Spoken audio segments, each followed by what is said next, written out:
The Republicans are working on a new big lie that could make the attack on the Capitol even worse. Check it out. Leave your comments, ding the bell, share it with your friends, and subscribe to our channel. But I wanted to start out with the big lie. You know, some Republicans are working rather aggressively to basically rewrite history. This is a 21st century version of the old Confederacy big lie, from the 19th century, from the 1800s. Only it even goes beyond the big lie that Donald Trump told, that he won the election when, in fact, he lost by 7 million votes. But now they're trying to sanitize treason as well. I laid this all out, and with all the links and everything over at HartmannReport.com this morning. You could read it there. No ads, it's free, all that kind of stuff. George Orwell famously pointed out that, and I quote, "Those who control the past control the future." This was the basis of the Reagan Legacy Project. Remember back in the day, after Reagan left office, a bunch of wealthy donors put together this thing where they got together and said, hey, let's put a statue of Ronald Reagan or name a building after Ronald Reagan in every single congressional district in America and every country in the world. And they did it. They pulled it off. And, just like we used to name buildings after Franklin Roosevelt because he was so beloved. I mean, that was just kind of a spontaneous thing. There was no big campaign funded by billionaires. Well, in this case, the billionaires funded the campaign and they got what they wanted. So now we're seeing that, this attempt to rewrite history has to do with January 6th. And this is no small thing. And these attempts to rewrite history actually can have, a huge consequence. I mean, there are still people who think that Ronald Reagan was a great president because his name's all over everything. Ronald Reagan was one of our absolute worst presidents. He presided over an economic disaster. He tripled the national debt. He raised taxes on working people 11 times. He taxed Social Security income. He taxed unemployment income. He destroyed labor unions. He gutted the middle class. He started two illegal wars in Central America that to this day are causing refugees to come to the United States. He cut a deal with the Iranians to sell them weapons in exchange for holding hostages so he could win an election. He committed treason. You could go on and on, all right? The whole Reaganomics thing, he turned the economy upside down. He created a whole generation of billionaires and wiped out much of the wealth of the American middle class. But the big lie of Reagan having a wonderful presidency lived on because of the Reagan Legacy Project. Well, I remember back in the 1980s, Louise and I moved to Atlanta, Georgia. I think it was 83 when we moved to Atlanta. And we started a business in suburban Atlanta, which did pretty well, actually. But what I most vividly remember about that period of time, our kids were all in elementary and junior high school at that point in time, was one night at dinner saying, well, so what'd you learn in school today? And one of our kids said, we learned about the War of Northern Aggression. And I'm like, really? Yeah, the New York bankers, they were robbing the South, and so the South had to fight back. Right.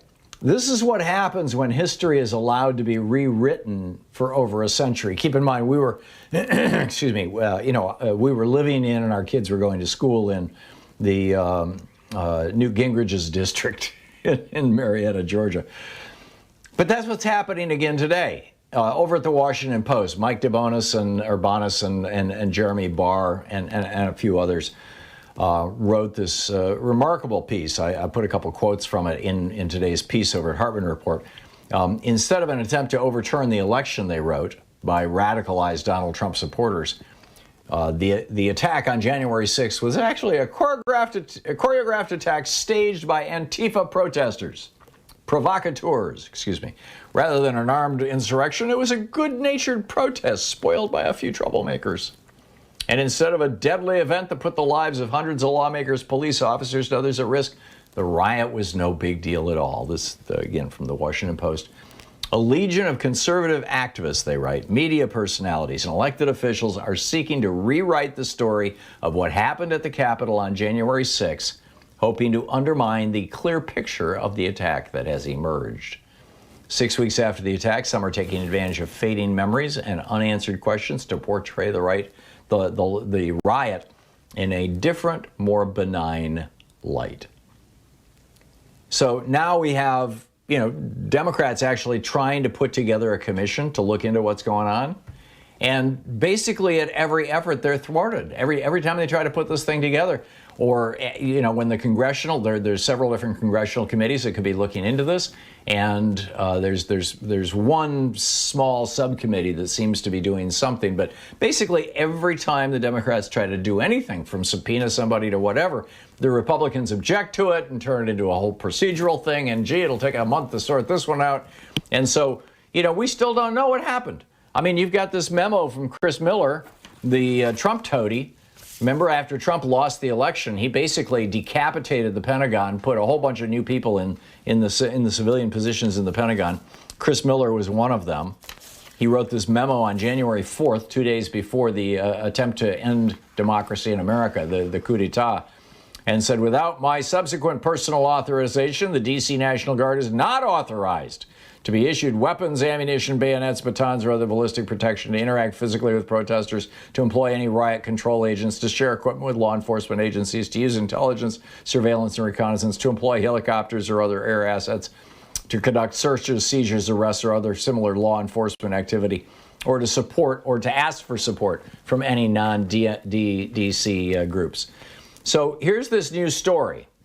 All right, and this new story is that, it was not a big deal. Oh, and if it was a big deal, it was Antifa and Black Lives Matter, and Maxine Waters was behind it. Honest to God. I mean, this is where these guys are going with this right now. It's Big Lie 2.0. Steve Scalise, the guy who campaigned saying he was David Duke without the baggage, the number 2 Republican, he's from Louisiana. He blasted Maxine Waters just today. He said, because she had said, if the verdict comes back not guilty, we need to be in, a little more confrontational in the streets. And he's like saying, she's encouraging violence.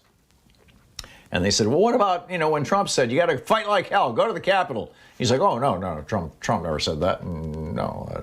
Mo Brooks doesn't need to apologize for the speech that he gave. No. It's all that black woman, Maxine Waters. Yeah, that's what's going on. All right. This is version 2 of the Trump big lie, and it must not be allowed to stand. I mean, this is just a variation on the old Hitler big lie, and we just can't let them get away with it. We've got to point out what's going on. They are trying to rewrite. They're sanitizing. This is the Thom Hartmann Program.